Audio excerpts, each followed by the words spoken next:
Hello বন্ধুরা, নতুন একটা ভিডিওতে তোমাদের সকলকে স্বাগত জানাই। আশা করি তোমরা সবাই ভালো আছো। আমি কিন্তু খুবই ভালো আছি। তো যাই হোক, এই ভিডিওটা কিন্তু ছাড়তে আমার অনেকটা দেরি হয়ে গেছে। তো তাও আমি তোমাদের সাথে যেহেতু সবটা শেয়ার করি, জীবনের সমস্ত পার্টটাই, তো সেই জন্যই আমি ভিডিওটা শেয়ার করতে কিন্তু চলে এলাম। আর ভিডিওটা শুরু হয়েছে আমার স্বাধীর দিন 2 জুলাই, আর আগের দিন মানে 1 জুলাই থেকে আমি ভিডিওটা শুরু করেছি। রাতে মেহেন্দি পড়েছিলাম, আর আমার বরমশাইও কিন্তু একটু মেহেন্দি আমাকে পরিয়ে দিয়েছিল।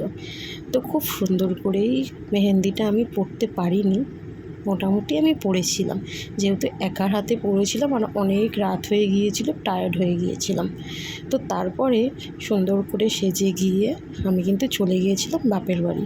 আর আমার সাধভক্ষণের সময় ছিল দুপুর 1:30 থেকে। তো অনেক সকালেই কিন্তু রেডি হয়ে গুছিয়ে গেছি আমাকে কিন্তু বাপের বাড়ি যেতে হয়েছিল, মানে মায়ের বাড়িতে। তো এরপর আস্তে আস্তে আমার কিন্তু আশীর্বাদ পর্বটা শুরু হলো। তো প্রথমেই যাকে দেখলে আশীর্বাদ করতে, উনি হলো কিন্তু আমার মামুনি, মানে মাদার ইন ল। তোমরা হয়তো অনেকেই আমার অনেক ভিডিওতে ওনাকে দেখেছো। তো আমার মাদার ইন ল প্রথমে কিন্তু আশীর্বাদটা করে নিলেন। তারপরে শুরু হলো মায়ের আশীর্বাদ। মায়ের আশীর্বাদের পরেই এক এক করে অনেকেই আশীর্বাদ আমাকে করে নিয়েছিল।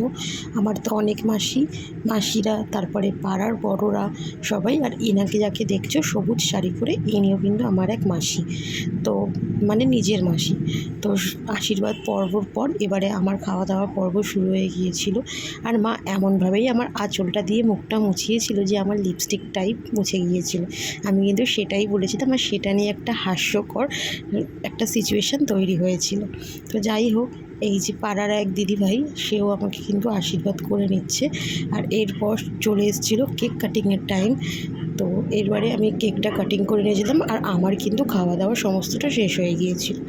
তো কেক কাটিং, আর এই কেকটা আমি কিন্তু নিয়েছিলাম বেবি লাস্কারদির কাছ থেকে। আমি মেনশন করে দেবো ওনাকে।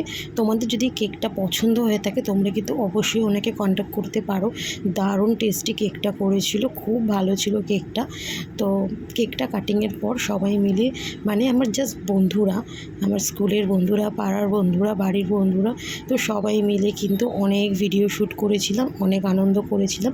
আর এখানে আমি একটু সিঙ্গেলও ভিডিও শ্যুট করে নিয়েছিলাম, যেহেতু আমাকে রিলস করতে হবে সেই জন্য। তো এরপর আস্তে আস্তে কিন্তু খাওয়া দাওয়া পর্ব শুরু হয়েছিল, কারণ যেহেতু আমার সমস্ত কিছুর পরে সবাই খেতে বসবে, তো খাওয়া দাওয়ার পর্ব শুরু হয়েছিল। আর এদিকে কিন্তু খাওয়া দাওয়ার পর আমাদের অনেক আড্ডা ইয়ার্কি অনেকক্ষণ চলেছিল। খুব দারুণ এনজয় করেছিলাম, দিনটা খুব সুন্দর কেটেছিল। তোমাদের আমার স্বাধীর দিনের ব্লগটা কেমন লাগলো অবশ্যই কমেন্ট করে জানিও কিন্তু বন্ধুরা। আর যারা আমাকে এখনও ফলো করোনি, প্লিজ ফলো করে দিও। আর ইউটিউব থেকে দেখলে অবশ্যই সাবস্ক্রাইব করে দিও। Thank you so much.